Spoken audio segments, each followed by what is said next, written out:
살아계신 하나님 아버지 감사합니다.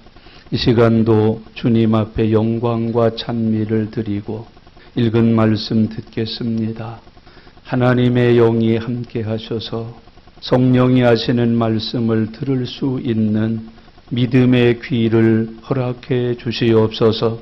또한 이 말씀이 살아서 우리 심령 골수까지 우리 안에 아직도 남아있는 더러운 것들을 깨끗게 하여 주시고 병들고 아플고 찢겨진 부분들을 싸매시고 도로낫게 하여 주시옵소서. 세상을 승리하며 살아갈 수 있도록 능력으로 지혜로 권세로 충만케 해 주시옵소서. 말씀으로 인하여 힘을 얻게 하시고 말씀으로 인하여 길이 열리게 하시고 말씀으로 인하여 일어서게 해 주시옵소서. 감사드립니다. 예수님의 이름으로 기도드리옵나이다. 아멘. 아멘. 하나님의 축복과 하나님의 진노는 사람을 통해서 나타나게 됩니다.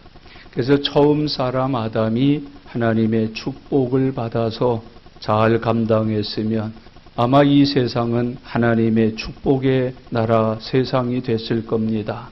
죄지어서 실패했습니다. 아브라함도 결국은 실패를 했습니다. 하나님은 이제 나라를 통해서 하나님의 축복을 회복시키고자 이스라엘을 택하십니다. 그런데 그 이스라엘이 하나님의 축복받을 만큼 영적으로 충만하지 못했고 장성하지 못했고 하나님 보시기에 선하고 아름답지 못했습니다. 결국은 하나님께서 이스라엘을 멸망시켜 버리십니다. 그 이스라엘의 멸망은 곧 세상의 멸망으로 상징되는 것임을 기억하고 살아가시기를 바랍니다. 이스라엘이 없어지면 하나님의 은혜와 축복의 통로가 사라지는 겁니다. 문이 막혀버리는 겁니다. 그래서 하나님의 은혜를 받을 길도 없고 축복을 받을 길도 없습니다. 우리가 하나님 앞으로 나아갈 수 있는 길도 다 막혀버린 세상이 되고야 만 것입니다. 이제 열왕기하에서의 마지막은 그 이스라엘이 멸망하는 내용을 기록하고 있습니다. 왜 이스라엘이 하나님의 선민이고 하나님의 축복의 백성인데도 불구하고 왜 이스라엘이 하나님의 손에 멸망을 했을까 하는 것을 오늘 24장 말미에서는 우리에게 교훈하고 너희는 이렇게 되지 않도록 깨어서 근신하면서 살아라 하는 음성을 들려주고 계십니다. 이스라엘이 왜 망했습니까? 성경에는 그 망한 이유를 확실하게 기록해 놓고 있습니다. 여호와 보시기에 악을 행했기 때문이다. 그렇게 가르쳐주고 있습니다. 언제나 인류의 멸망은 죄가 가져옵니다. 죄는 인류를 망하게 합니다. 개인도 망하게 합니다. 이스라엘도 결국 여호와 보시기에 악을 행함으로 하나님의 심판을 받아 멸망하게 됐다. 그렇게 기록합니다. 9절과 19절 말씀에 기록되어 있습니다. 9절 읽겠습니다.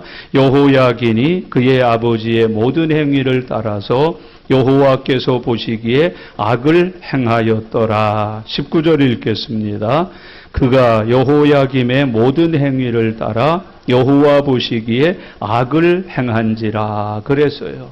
사람은 다른데 시대도 다른데 똑같은 게 하나 있어요. 뭐지요? 여호와 보시기에 악을 행하였다.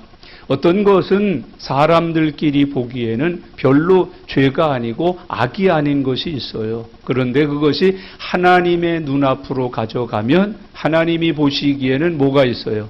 죄가 있고 악이 있다는 거예요. 우리가 좀 이런 상황에서 주일날 교회 안 나오고 가정에서 믿음 지켜도 괜찮지 않나. 그런데 그게 하나님 앞으로 오면 어때요? 하나님 앞에서는 그게 죄가 되는 거예요. 악이 되는 거예요. 결국은 하나님 앞에 망할 죄를 짓게 된다 하는 것을 교훈해 주고 있습니다. 수십 대에 거쳐서 왕이 바뀌잖아요. 나라가 바뀌어지잖아요. 그런데도 불구하고 이스라엘 백성들은 죄만 지었지 회개할 줄을 모르고 있는 거예요. 형제자매 여러분, 날마다 죄만 짓는 삶을 사시면 안 돼요. 그 죄를 회개하면서 의로워지는 삶을 살아가는 주님의 종들이 되실 수 있기를 바랍니다. 구원받았다, 믿는 사람이 됐다는 말은 죄를 이기고 하나님이 기뻐하시는 의의 열매를 맺는 사람으로 산다는 뜻을 우리에게 주고 계십니다. 그런데 이스라엘 백성들은 사람이 바뀌고 왕조가 바뀌면서도 계속 뭐를 지었어요? 여호와 보시기에 죄를 지었다는 거예요. 여호와 보시기에 악을 행했다는 거예요. 그래서 여호와 보시기에 회개하고 의로워져서 은혜 받고 축복받을 사람이 되는 게 아니라 죄를 지어서 망할 사람이 되어 있었다는 것을 성경이 증언해 주고 있습니다. 죄가 짓는 것도 중요하지만 죄의 질이 점점 나빠졌어요. 죄의 질이 나빠진다니까. 여러분, 죄의 질이 나빠지지 않도록 주의하시기를 바랍니다. 하나님께 불순종할 정도니까 주의를 그냥 빼먹을 정도고 성전을 폐쇄해버리고 그 안에다 다른 우상들을 갖다 놓고 그것들에게 절하며 살 정도로 죄의 질이 나빠졌다니까. 형제자매 여러분, 돈 좀 뺏기는 죄는 괜찮아요. 목숨 좀 잃어버리면 어때요? 그러나 지옥 가는 죄는 안 돼요. 여러분, 죄를 지어서는 안 되지만 죄도 질이 나쁜 죄를 자꾸 짓지 않도록 조심해서 사는 하나님의 종들이 되시기를 바랍니다. 이 시대의 문제점이 뭐예요? 죄의 질이 자꾸 나빠져요. 아무리 계모지만 어떻게 9살짜리 아들을 가방에다 넣어서 죽여요? 죄의 질이 굉장히 나빠요. 묻지마 막 폭행을 한다니까요. 여러분, 어떻게 그게 목을 눌러서 그게 죽일 일이에요? 예배드리기 전에 우리 이거 무릎 꿇고 한번 했다가 펴야 되는 거 아닌지 모르겠는데 이게 도대체 이게 말이 되는 얘기냐고요. 여러분, 흑인이에요. 그냥 특별한 죄를 지은 것도 아니에요. 그걸 밀쳐서 넘어뜨려가지고 무릎으로 목을 졸라서 죄인을 체포하다가 그가 죽었어요. 여러분, 왔다 갔다 한다고 그 뉴스에서 보셨잖아요. 머리가 허연 연세 높은 노인을 밀쳐서 그냥 쓰러져서 정신을 잃었는데도 경찰들이 그걸 살리지 않고 그냥 지나가요. 여러분, 죄의 질이 굉장히 나빠집니다. 우리의 삶에 있어서 죄가 질이 아주 나빠져요. 기계가 많고 문명이 발달하고 살기 좋은 일들이 얼마나 많아요. 그걸 가지고 전부 죄 지어요. 여러분, 우리가 가지고 있는 이 전화기 가지고 N번방이 뭐예요? 아니, 그렇게 자기 동생 같고 조카 같고 심지어는 아들, 딸 같은 애들을 성적 놀이개로 그렇게 사용하는 겁니까? 그걸 이용해서 돈을 벌어야 되는 것입니까? 죄질이 얼마나 나빠지는지 몰라요. 여러분, 교회도 요즘 그래요. 하나님의 말씀이 와도요, 그게 마음에 찔려서 회개하는 일들이 자꾸 줄어들어요. 그리고 그 하나님의 말씀에 대해서 도전하고 대적하고 불순종하고 거역하는 질 나쁜 죄인이 되어버리는 걸 쉽게 발견한다니까요. 형제자매 여러분, 하나님의 말씀이 임할 때 그 말씀에 씻음을 받으시기를 바랍니다. 그 말씀으로 깨어지시기를 바랍니다. 말씀이신 하나님의 손으로 다시 만들어지는 은혜를 입으실 수 있기를 바랍니다. 우리가 지금 늘 말씀해 심령 골수까지 새롭게 한다. 그 새로워져야 되는데 심령 골수에 있는 것까지 드러내지를 않아요. 그걸 깨트려내지를 않아요. 하나님 앞에 그것을 토설하면서 회개하여 깨끗해지지를 않는 모습을 우리에게 보여줘요. 죄의 질이 점점 나빠진다. 앞으로는 정말 더 나쁜 죄의 질이 생길 것이다. 질 나쁜 죄의 시대가 올 것이다. 정말 무서운 시대가 올 것이다. 라는 걸 우리에게 보여주고 있습니다. 예레미야 선지자는 이런 이스라엘을 가리켜서 쓸모가 없어진 그릇이라고 표현했어요. 쓸모없어진 그릇, 물을 담지도 못하고 밥을 담지도 못하고 이건 어디에도 쓸모가 없는 그릇처럼 되어버린 이스라엘이라고 표현하고 있습니다. 아무짝에도 쓸모없는, 어떤 것에도 사용할 수 없는 그런 아주 때묻고 더러워진 깨어지고 볼품없어진 그릇과 같은 이스라엘이라고 말합니다. 하나님 사랑이시잖아요. 회개하고 돌아오면 어떤 죄인도 용서해 주시는 사랑이 하나님께 있잖아요. 그 하나님의 사랑도 용서할 수 없을 만큼 도에 지나쳐버린 이스라엘을 우리에게 보여줘요. 하나님은 토기장에 웬만한 거 씻어서 쓰세요. 웬만한 거 다듬어서 고쳐서 새롭게 해서 쓰시잖아요. 그런데 그 하나님께서마저도 버릴 수밖에 없는 것이 이스라엘의 영적인 상태였다는 것을 우리에게 교훈해주고 있습니다. 이런 이스라엘을 하나님께서 어떻게 치리하셨느냐 하는 걸 우리에게 보여줘요. 10절부터 17절까지. 다시 강조하고 갈게요. 이스라엘이 왜 망했다고요? 배운 게 없어서, 가진 게 없어서, 창고가 비어서? 아니에요. 여호와 보시기에 뭐를 행해서? 악을 행해서 그래요. 그러니까 악의 질이 어느 정도로? 망할 정도가 돼요. 망할 정도로. 그 죄질이 굉장히 나빴다는 것을 설명해 줘요. 이스라엘은 자꾸 하나님 앞에 나와서 예배드리고 말씀을 배울수록 좀 새로워져야 되는데 점점 더 나빠진 거예요. 더 악해진 거예요. 더 불의해진 거예요. 하나님이 버릴 정도로. 어떻게 버리셨어요? 10절부터 17절까지의 내용인데 먼저 10절 같이 보실까요? 다 같이요. 그때에 바벨론의 왕 느부갓네살의 신복들이 예루살렘에 올라와서 그 성을 에워싸니라. 에워쌌다는 말은 뭐예요? 예루살렘, 이스라엘의 백성들을 바벨론 적국이 와서 전부 옴짝달싹 못하도록 다 포위해서 꼼짝달싹 못하게 만들었다. 형제자매 여러분, 죄가 내 안에 들어오는 것을 막으시기를 바랍니다. 머릿속에도 죄, 가슴 속에도 죄, 손과 발에도 죄, 집안에도 죄, 다 죄가 에워싸고 있으면 이건 믿음 생활 못해요. 죄가 에워싸고 있으면 거룩한 삶을 못 살아요. 죄가 에워싸고 있으면 신실한 믿음의 삶을 살아갈 수가 없어요. 여러분, 죄들이 와서 내 성을 에워싸는 것을 물리쳐 승리하실 수 있기를 바랍니다. 13절 말씀을 다 같이 읽겠습니다. 그가 여호와의 성전의 모든 보물과 왕궁 보물을 집어내고 또 이스라엘의 왕 솔로몬에 만든 것 곧 여호와의 성전의 금그릇을 다 파괴하였으니 여호와의 말씀과 같이 되었더라 그랬어요.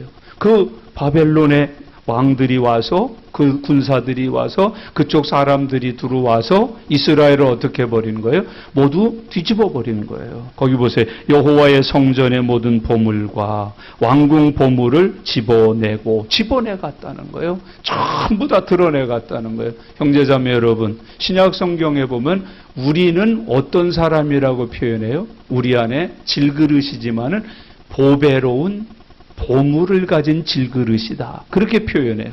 그걸 자꾸 다 집어내는 거예요.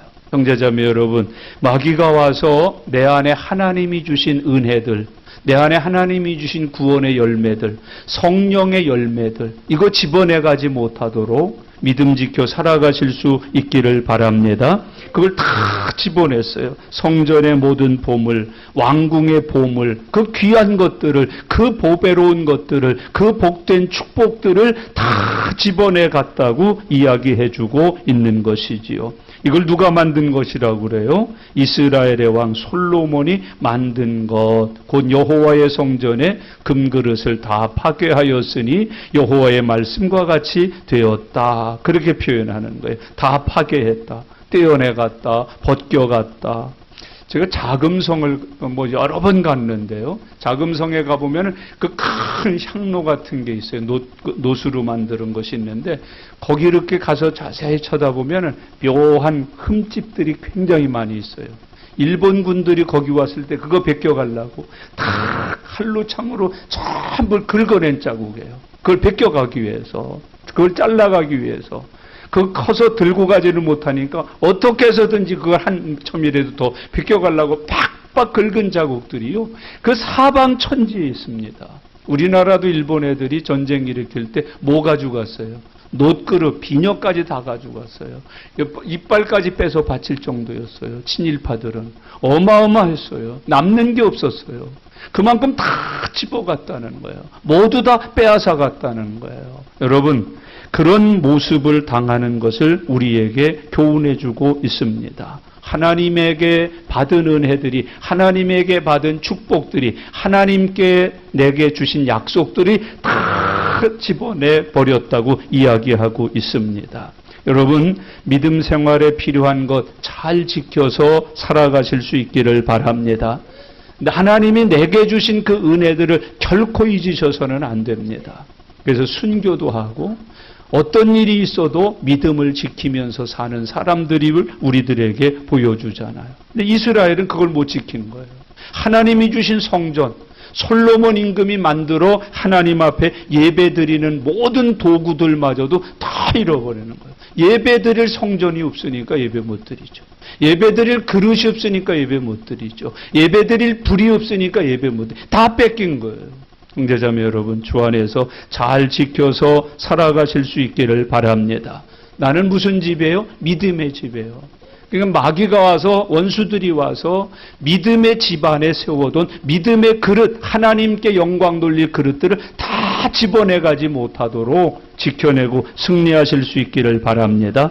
14절 보셔요. 다 같이요. 그가 또 예루살렘의 모든 백성과 모든 지도자와 모든 용사 10,000명과 모든 장인과 대장장이를 사로잡아 가매 비천한 자 외에는 그 땅에 남은 자가 없었더라. 똑똑한 사람, 왕족들, 아주 기술자들 다 잡아간 거예요. 모두 다 잡아가고 누구만 남았다고 그래요? 비천한 자 외에는 그 땅에 남은 자가 없었더라. 그렇게 말해요. 뭐 하여튼 기술자란 기술자, 과학자란 과학자, 똑똑한 사람은 모두 다 잡아가 버리고 비천한, 힘도 못 쓰고 아무것도 할 수 없는 병들고 장애를 가지고 연약하고 늙고 그런 사람만 남겨두고 다 나라가 아주 폐허가 되어버린 모습을 우리들에게 보여주잖아요. 이때 잡혀간 똑똑한 사람 중에 다니엘이 있는 거예요. 사드락과 메삭과 아벳느고, 그 사람들이 이때 잡혀간 거예요. 바벨론에 가서 이때부터 포로 생활을 하는, 다 잡혀간 거예요. 형제자매 여러분, 주 안에서 예루살렘의 모든 백성, 모든 지도자, 모든 용사 10,000명, 장인, 대장장이, 결국 다 잡혀가니까 비겠어요? 채워지겠어요? 일을 할 수 있겠어요? 없겠어요? 마귀에게 잡히지 마셔요. 교회 일꾼들이 있어도 일 못하는 거예요. 기도하는 일을 하나? 전도하는 일을 하나? 헌금하는 일을 하나? 뭐 직분이 있으면 뭐하고 조직이 있으면 뭐해요? 다 잡혀버려요. 마귀에게 잡혀가지고 아무 일도 못하는 거예요. 기도 생활도 안 하지요. 뭐 전도 생활하고 사명받아서 그 사명에 불이 붙어갖고 사명의 열매가 풍성하기를 하나? 물질로 하나님 앞에 드리기를 하나? 다 잡혀가지고 마귀에게 잡혀가지고 정욕에 잡혀가지고 세상에 잡혀가지고 아무것도 못하는 거예요. 어떤 사람만 남아요? 비천한 자 외에는 그 땅에 남은 자가 없다 그러는 거예요. 이게 이 시대에 우리에게 보여주는 주님의 심판이에요. 사람은 많은데 뭐가 없대요? 일꾼은 없다는 거 아니에요? 그걸 오늘 주님께서 교훈해 주고 있는 거예요. 여러분, 힘없는 병든 노인, 노예로 살 수밖에 없는 사람들, 그들 외에는 아무도 남아있는 이가 얼마나 비참하겠어요. 그렇게 이스라엘이 하나님 앞에 진노를 받았다. 그렇게 말씀을 하고 계시는 거죠. 15절 다 같이요. 15절 읽겠습니다. 그가 여호야긴을 바벨론으로 사로잡아 가고 왕의 어머니와 왕의 아내들과 내시들과 나라의 권세 있는 자도 예루살렘에서 바벨론으로 사로잡아 갔다. 아까 얘기 다 잡아가는 거예요. 하여튼 쓸모 있는 사람은 왕의 씨를, 왕의 혈통은 나라를 다시 세울 것 같은 사람들은 모두 다 깡그리 잡아서 갔다고 이야기하고 있는 거예요. 나라가 없어지는 거죠. 씨를 말리는 거죠. 무법한 세상이 되어버리고야 마는 거죠. 혹시 여러분들의 집안이 그렇게 안 되나 모르겠어요. 조상 때는 참 잘 믿는 집안이었는데 요즘 와서는 그렇게 모양만 믿는 집안이지 믿음에 그렇게 능력도 없고 믿음에 열심도 없고 믿음에 불도 없이 사시는 분들 혹시 안 계세요? 그런 거죠. 다 사로잡혀 가가지고 아무도 남아있는 게 없어요. 집만 앞에 문패에만은 떡하니 교인의 집 그랬지. 집 안에는 교인이 없는데. 여러분들 문지방 앞에는 다 교패가 붙어 있을 거예요. 근데 그 교패 붙어 있는 집 안에 사는 사람들이 믿음의 사람들이냐. 여기가 장로님 댁인데 그 안에 사는 사람이 정말 장로님이냐고, 권사님이냐고, 집사님이냐고, 예수 믿는 사람이냐고, 그 안에 사는 사람. 교회라고 해서 다 들어오잖아요. 여기 들어오면 다 교인인 줄 알잖아요. 정말 여기서 생활하고 있는 저와 여러분들 정말 믿는 사람, 하나님의 종, 성령 충만한 그런 사람들이냔 말이죠. 다 잡아간 거예요. 그런 사람들을 모두 다 한 거예요. 교패만 붙여놓으면 뭐예요? 집안에 성경책만 있으면 뭐예요? 그 안에 살고 있는 사람들이 믿는 사람이 아닌데, 믿음의 활동을 하고 믿음 생활을 하는 사람들이 아닌데, 그 집에서 기도가 되겠어요? 찬송을 부르겠어요? 하나님의 말씀을 실천하면서 가족들과 함께 하나님의 종으로 살기를 하겠어요? 여러분, 예배당들이 많으면 뭐 하겠어요? 크면 뭐 하겠어요? 화려하면 뭐 하겠어요? 그 안에 모여있는 사람들이 성도가 아닌데, 성화된 그리스도인이 아닌데, 그렇게 되어 있다는 거예요. 16절 다 같이요. 또 용사 7,000명과 장인과 대장장이 1,000명 곧 용감하여 싸움을 할 만한 모든 자들을 바벨론 왕이 바벨론으로 사로잡아 갔다 그랬어요. 용사들을 다 잡아버리고 싸울 수 있는 사람들, 일할 수 있는 역군들을 하나도 남기지 않고 모두 다 끌어가 노예로 삼아버렸다. 여러분, 우리 집안에 예수 잘 믿던 분이 한 분 소천하에 하늘나라 가셨다. 그 그냥 사람 하나 죽은 거 아니에요. 우리 집안에 있는 죄와 마귀와 싸우던 용사가 쓰러진 거예요. 여러분, 아내가 그냥 죽은 거 아니에요. 우리 집안을 살리기 위해서 믿음으로 몸부림치던 믿음의 선한 일꾼이 죽은 거예요. 죽지 않도록 기도하시기를 바랍니다. 할머니가 소천하셨어요. 어머니가 소천. 그냥 한 사람이 죽은 게 아니에요. 용사가 쓰러진 거예요. 파수꾼이 쓰러진 거예요. 우리 집을 지켜주던 우리 집의 용사가 쓰러져 버린 거예요. 그 기도하던 어머니 권사님이 쓰러진 후에 우리 집 영적으로 다 무너지잖아요. 깜깜해지잖아요. 믿음의 용사가 없어진 거예요. 내 집안에 믿음의 용사가 없어진 거예요. 내 나라에 믿음의 용사들이 없어진 거예요. 여러분, 주기철 목사님이 그리고 손양원 목사님이 그리워지는 이유가 뭐예요? 단순하게 손양원 목사라는 한 분이 세상을 떠나 하나님 품으로 간 게 아니에요. 용사가 사라져버리는 거예요. 선한 싸움을 싸울 용장이 사라지고, 기도의 용사가 사라지고, 여러분, 말씀의 용사가 사라지고, 헌신의 용사가 사라지고, 다 사라져버려요. 이 시대 교회 아니에요. 여러분은 용사로 살고 계시나요? 여러분 가정에서 또는 교회에서, 나라에서 어떤 한 분이 하나님 품으로 돌아갔다. 그건 단순한 죽음이 아니라니까요. 용사가 쓰러진 거라니까요. 용사가 넘어진 거라니까요. 용사들을 다 물러가 버리게 했다. 기도하던 어머니가 쓰러지면은요, 그 집안이 그 기도의 힘으로 하나님의 은혜를 입어 살다가 완전히 깨집니다. 확 깨집니다. 지금부터 당장 여러분 다시 기도의 용사들이 되시기를 바랍니다. 그 골리앗을 누가 이길 거예요? 내가 다윗이 되어 믿음의 물맷돌을 집어 던지기 전에는 그 골리앗이 쓰러져 없어지지 않아요. 근데 그럴 만한 용사들이 다 죽어 있다는 거예요. 배가 중국에서 3번 넘어왔대잖아. 경찰도 있고 군대도 있고, 더 재미난 게 있어요. 눈으로만 지킨 게 아니에요. 장비, 최신 장비를 3단계에 걸쳐서 다 돌린 거예요. 우리 복장로님 내가 저기 보령에 사는데 내가 요즘 긴장하고 기도한다니까. 전부 그쪽으로 넘어왔더라고, 이놈 보트가. 3번이나 넘어왔는데 그걸 몰랐다는 거야. 우리 김정영 권사님도 믿음 좋아서 모르고 잤을 거예요. 국경을 넘어왔는데 경찰도 모르는 거예요. 군대도 모르는 거예요. 여러분 그걸 화면에서 보기는 했대요. 그런데 아유 요즘은 낚싯배가 많이 오네 이랬다는 거예요. 이게 지금 우리 형편이에요. 저와 여러분이 살고 있는 이 시대의 우리 믿음 생활이라니까. 와도 지나가도. 여러분 다 살아 용사들이 무너져 버린 것이에요. 여러분 주 안에서 용사가 되실 수 있기를 바랍니다. 그 땅에 남은 자가 없다. 비천한 자만 남고 용사들은 다 기도로 이길 사람 다 떠난 거예요. 믿음으로 이길 사람 다 떠난 거예요. 주의 이름으로 싸워서 승리 아무도 안 남아있는 거예요. 다 이걸 누가 이겨요 이 코로나를. 여러분 제가 미국 대통령 아무개처럼 성경책 들고 이래야 되는 거예요. 못 이긴다니까. 이걸 싸우기 위해서 처리하는 사람이 없다니까. 금식하는 사람이 없다. 기도하는 사람이 없다. 여호와의 성전을 나와서 그 불을 밝히면서 하나님 앞에 믿음의 용사가 되어 어느 권사님이 싸워요? 어느 집사님이 싸워요? 목사는 혼자 하다가 힘든데 여기 받쳐줄 아론과 훌이 있어야지.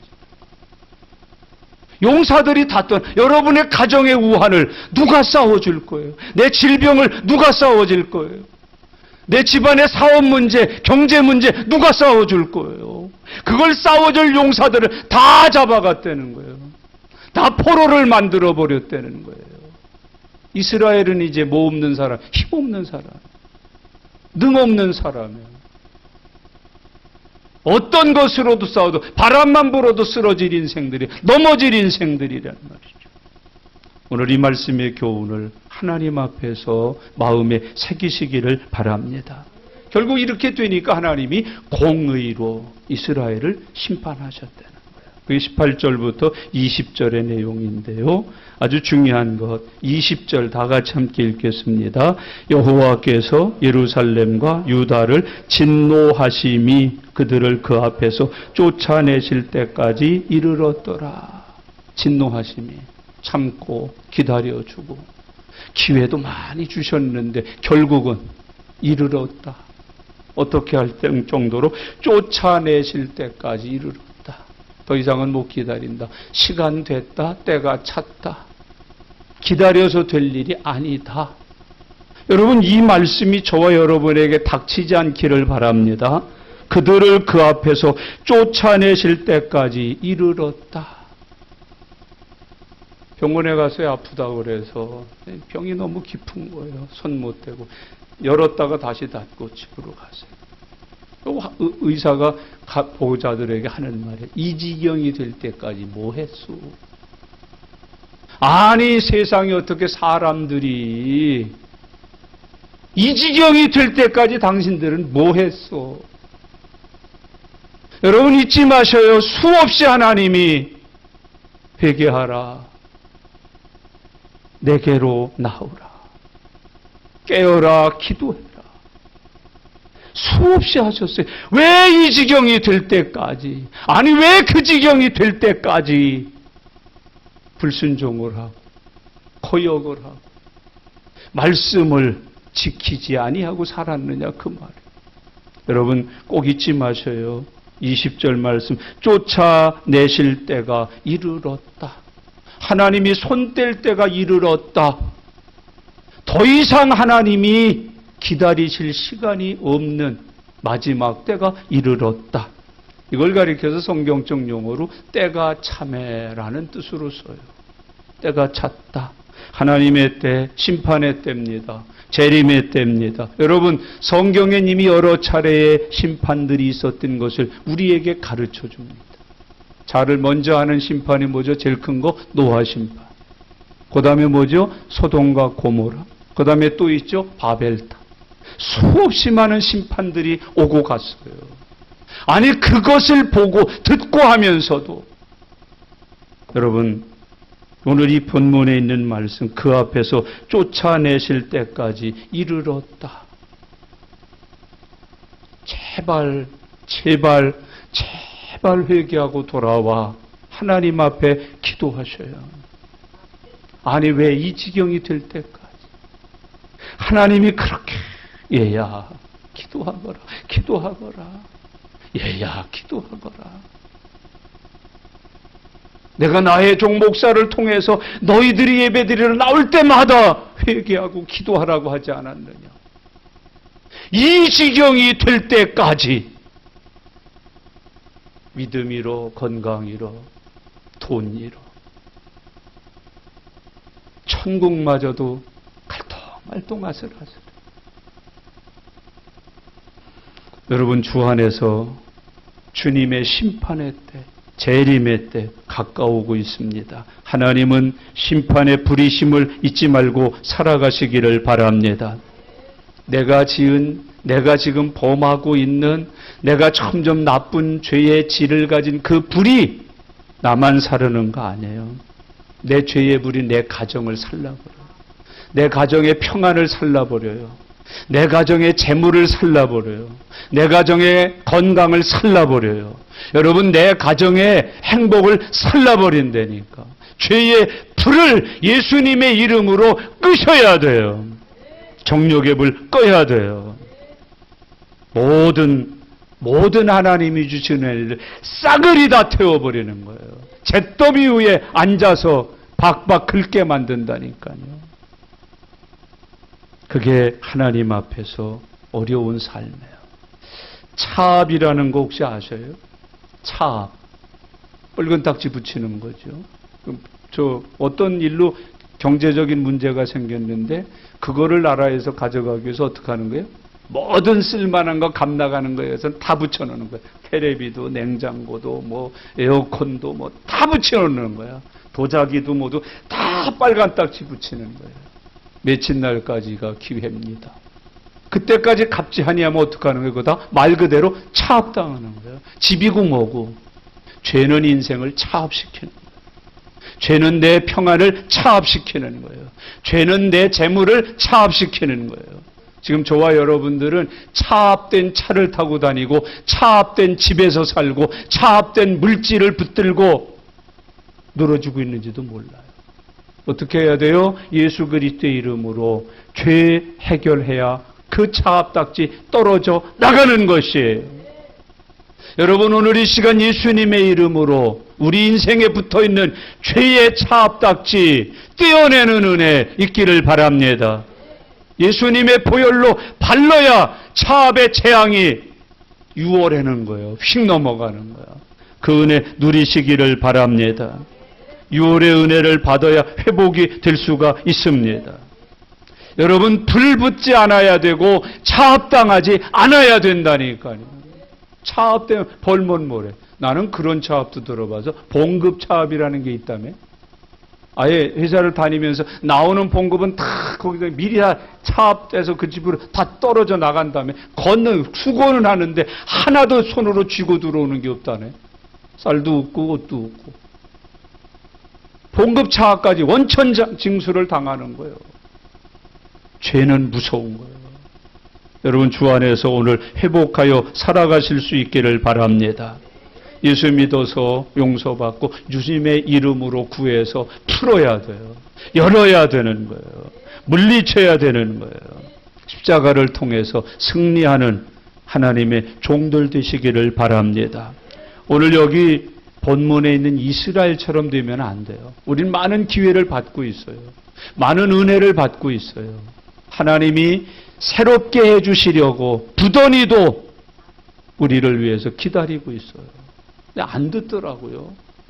나는 예배 드려서 다 듣는 줄 알았어요. 아, 우리 장로님 은혜 받나 보다. 권선님 은혜 받나. 안 듣더라고. 그 누구도 이 말씀 앞에 듣지를 않더라고요. 이젠 차압이 아니라 차압을 시행하는 거예요. 다 드러내버리는 거예요. 모두 다 깡그리 가져가 버리는 거예요. 그게 오늘 이스라엘이 우리에게 보여주는 교훈이라. 오늘도 오셔서 들으셨어요? 그러면 이제 어떻게 하실 거예요? 하나님의 말씀 따라 사는 은혜가 있으시기를 바랍니다. 오늘 이 24장의 결론은 이런 거예요. 삶이 고달플 때 어떻게 하셔요? 아주 중요한 거 하나 있어요. 믿음의 질이 나빠지지 않도록. 주님의 이름을 더욱 간절히 부르시기를 바랍니다. 여러분, 믿음의 생활이 뒤처지지 아니하고 떨어지지 아니하고 쇠하여지지 아니하도록 날마다 은혜를 받아 힘쓰시기를 바랍니다. 믿음의 질 나빠지지 않도록 조심해야 돼요. 믿음 생활에서 떨어지지 않도록 간절한 마음으로 주님의 이름을 붙들어야 돼요. 삶이 참 고달플 때, 힘들고 어려울 때 기도 질이 나빠져요. 기도 생활이 없어져요. 아예 없어져요. 지금 기도 생활 없이 사는 성도들이 얼마나 많아요. 기도 생활 안 하는 그리스도인들이 얼마나 많아요. 기도하라는 소리는 그렇게 많이 들었는데, 기도하라는 소리는 그렇게 많이 귓가에 와서 때렸는데 기도하지 않는 거예요. 기도의 질이 완전히 나빠진 거예요. 기도하는 생활이 완전히 사라져버린 거예요. 여러분, 물질이 어려울 때 헌금 생활의 질이 나빠지지 않도록 조심하세요. 헌금 생활 떨어지지 않도록 조심하셔야 해요. 그때 무너지는 거예요. 그때 더욱 힘써야 되는 게 뭐예요? 물질의 축복을 심는 거예요. 물질의 축복을 지키는 거예요. 물질의 축복을 사모하는 거예요. 물질의 축복의 열쇠를 끼워 넣는 것이에요. 근데 삶이 좀 고달파지면 그거부터 안 한다니까. 아유, 우리 오늘 요즘 세상이 뭐 물질이 어쩌고 저쩌고. 안 그래요. 질이 나빠지지 않도록 하세요. 여러분, 충성의 질이 나빠지지 않도록 하셔야 돼요. 충성의 질. 충성의 질이 나빠지지 않도록. 사랑의 질이 나빠지지 않도록. 지금 부부 사이에 어려움 겪을 수 있죠. 부모 자식 간에도 어려울 때 있죠. 그때 조심할 게 있어요. 사랑의 질은 변질되면 안 돼요. 좀 남편이 사업에 실패할 수 있고 아내가 보증 잘못 써서 돈을 떼일 수 있지만 사랑은 변질되면 안 돼요. 사랑의 질이 나빠지지 않도록 해요. 사랑하는 생활이 나빠지지 않도록 해야 돼요. 근데 우리는 어떻게 돼요? 제일 먼저 돈 때문에 사랑을 잃어버리는 거예요. 막 말도 차갑게 하고 따갑게 하고 아프게 하고 모든 죄짐을 다 싹 집어넣어서 그냥. 꼭 잊지 마셔야 돼요. 삶이 고달플 때 믿음의 질 떨어지지 않도록, 믿음의 질이 나빠지지 않도록 깨어있고 근신하고 주의하셔야 돼요. 아, 요즘에 새벽에 안 나오고, 아이, 요즘 아주 힘들기만 하고 어렵기만 하고, 질 떨어지지 않도록 해야 돼요. 믿음 생활이 깨어지지 않도록 해야 된다니까요. 지금 주일날 우리가 오는 거, 그것도 믿음일 수 있지만 대개 믿음 생활에서는 우리가 다 낙제점입니다. 다 파손됐어요. 그러니까 주일날 와서 은혜를 아무리 부어놔도 일어나면 뭐예요? 어딘가 갈라져가고 줄줄줄줄줄줄 다 새나가는 거예요. 아무것도 남는 게 없고 담기는 게 없는 거예요. 남아있는 게 없어. 은혜가 남아있질 않으니, 말씀이 남아있지를 않으니 회복도 안 되고 치유도 안 되는 거지. 병원에 갔더니 약을 주시면서 혹시 설사하세요? 그러더라. 아니요, 그래. 설사하실 때는 잡수시지 말고 설사부터 잡고 잡수세요. 그래. 왜요? 그랬더니 이거 잡수시고 설사하면 아무 약효가 안 남아서. 여러분, 혹시 앉아서 뭘 자꾸 붓기는 했는데, 뭘 하늘에서 자꾸 여기다 넣어주기는 했는데 일어나면 어느새 사라져나, 다 빠져나간 거야. 구멍이 뚫려 있고 깨져 있고 금이가 있어서. 그 우리들이 아닌가를 살펴보라는 거예요. 꼭 기억하세요. 삶의 고달픔이 왔을 때 뭐가 어떻게 되지 않도록? 믿음의 질이 떨어지지 않도록 조심해라는 거예요. 신앙생활에 질이 나빠지지 않도록 조심하라는 거예요. 조심하라는 거예요. 주의하라는 거예요. 하나님 앞에 그렇게 살라는 거예요. 풍랑을 만났을 때 어떻게 해야 됩니까? 모든 걸 다 포기해야 됩니까? 풍랑이다. 이제 죽었구나. 예수님과 베드로를 기억하십시오. 예수님이 뭐라고 그러셨어요? 걸어와라. 걷게 하실 수 있는, 무리를 걷게 하실 수 있는 분이 예수님이셔요. 예수님을 믿는 믿음으로 살 때 인생의 풍랑 위를 걸어갈 수 있는 거예요. 그게 이 시대에 필요한 믿음 아니겠어요? 지금 우리가 가져야 되는 믿음 아니겠어요? 주님이 보이시나요? 주님이 보이시나요? 주님이 보이지 않기 때문에 풍랑에 빠지는 거예요. 이런저런 인생사에 빠져버리는 거예요. 거기서 허부적대고 살아남지 못하고 결국 거기서 죽어버리고 마는 거예요. 파도가 세고 풍랑일수록 예수님을 바라보셔야 돼요. 주님에게 절대로 시선을 옮기지 마세요. 떼지 마세요. 히브리서의 교훈이에요. 믿음의 주요 또 온전케 하시는 이인 예수를 바라보자. 광야의 교훈이에요. 다 불뱀에 물렸어요. 독이 막 퍼져요. 다 죽게 생겼어요. 모세가 기도해요. 하나님이 살 길 처방을 내려줘요. 동으로 구리뱀을 만들어라. 장대에 높이 들어라. 그리고 외쳐라. 보면 산다. 보는 자는 산다. 그 예배 때 보는 거예요. 지금 보이세요, 예수님? 기도하면서 기도는 예수 보겠다는 거예요.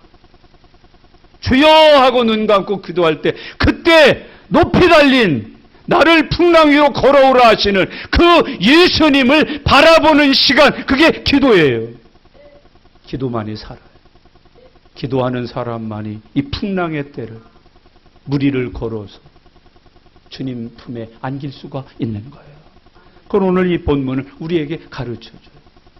이 이스라엘이 망하는 과정에서요, 이스라엘 사람들이 물론 우상을 숭배하고 다 그 짓을 했지만 더 재미난 거는 하나님을 바라보지 않아요. 하나님의 이름을 부르지 않아요. 결국 그래서 망하는 순간에도 하나님을 부르지 않아요. 찾지 않아요. 바라보지 않아요. 두 가지 교훈을 오늘 우리에게 주었어요. 첫째는 뭐예요? 인생이 고달프고 어려운 일이 많을수록 뭐의 질이 나빠지지 않도록 하라? 믿음의 질이 나빠지지 않도록 하라. 예배의 질이 떨어지면 안 된다. 이렇게 아무리 예배가 왜 믿음으로 드리는 건데 그 질이 나빠질 이유가 뭐예요? 믿음 생활의 질이 나빠지지 않도록 해야 되잖아요. 그게 굉장히 귀중해요. 굉장히 중요해요. 정말 욕하고 싶어요, 요즘. 교회에서 또 그러니까 전부 요즘에 나오는 거 보면 비복음적, 건전하지 못한 신앙단체들을 통해서 전부 지금 드러난단 말이에요. 그거 왜 그렇게 믿어요? 그렇게 왜 엉뚱한 짓으로 하느냐는 말이죠. 믿음의 질 떨어지지 않도록, 믿음 생활에 나빠지지 않도록 정말 조심해야 돼요. 그리고 이 풍랑이 셀수록 누구 바라보자? 예수님 바라봐야 살아요. 언제나 멈추나 못 멈추나. 주님이 바라보는 자의 응답을 주셔야 그게 멈추는 거예요. 그것이 아니면 우리 헤어나지 못해요. 아마 많이 돌아가실 거예요. 이번 풍랑에 많이 가라앉을 거예요. 가라앉은다면 못 나올 거예요. 뭐가 되실까요? 용왕님 되시는 거지. 없어. 오늘 이 24장 꼭 기억하셔요.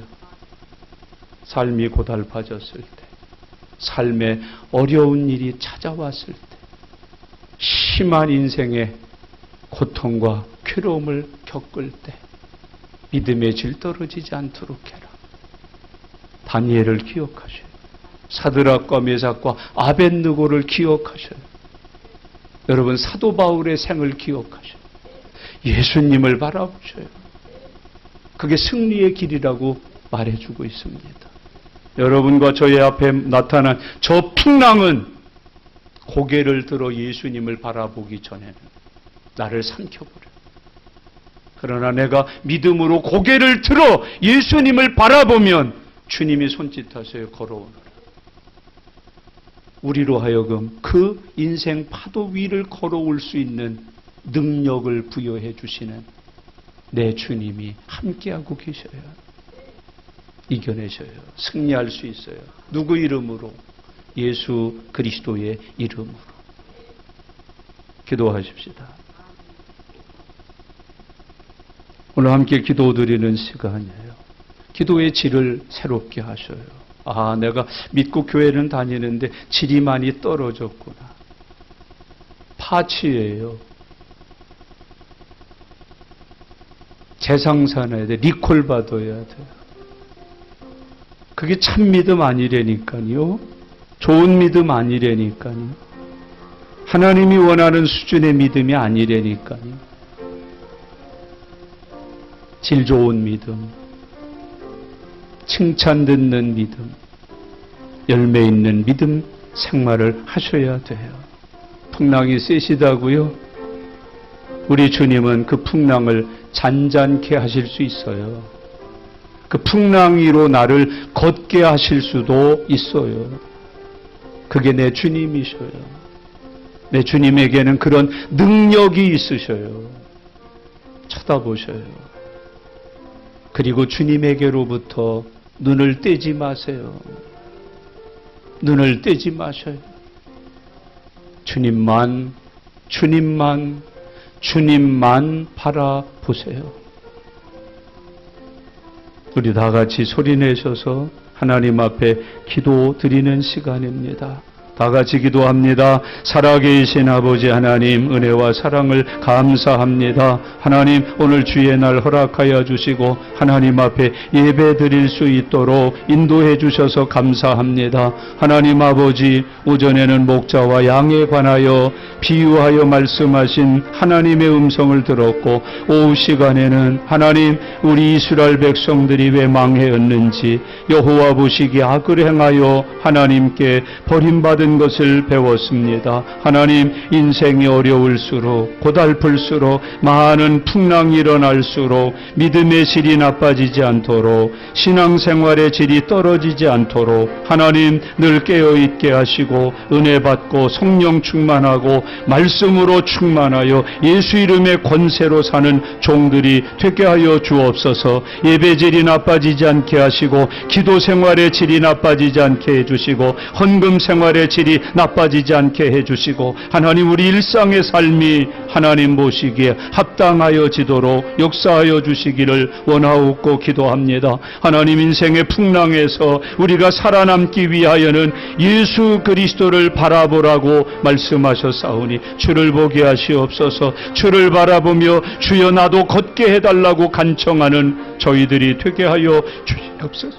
그래야 하나님의 은혜를 받고 응답을 받으면서 주님의 축복 가운데 살아가도록 역사하여 주시옵소서. 주님 감사합니다. 주님 감사합니다. 살아계신 하나님 아버지 감사합니다. 코로나 감염병 등 많은 어려운 일들이 우리 눈앞에 벌어지고 있습니다. 하나님, 우리 믿음의 질이 나빠지지 않도록 허락하여 주옵소서. 더욱 성령 충만하고 은혜가 충만하고 믿음이 충만한 중에 살게 하여 주시옵소서. 우리 예배의 질이 떨어지지 않게 해주시고 기도 생활의 질이 떨어지지 아니하게 해 주옵소서. 하나님 앞에 감사하는 생활, 기뻐하는 생활, 물질 들여 주님의 은혜를 섬기는 생활이 질 떨어지지 않도록 인도하여 주시옵소서. 인생의 풍랑 앞에서 우리를 쳐다보고 계시는 예수님을 보게 하여 주시옵소서. 주님과 눈 마주쳐 살게 해주시고 주님을 바라보며 주의 음성을 들으며 살게 하여 주시옵소서. 예수님이 이 풍랑을 잔잔케 하시든 이 풍랑 위로 우리를 걷게 하시든 능력 가지신 주님의 뜻에 맡기게 하여 주시옵소서. 감사드립니다. 예수님의 이름으로 기도드리옵나이다. 아멘.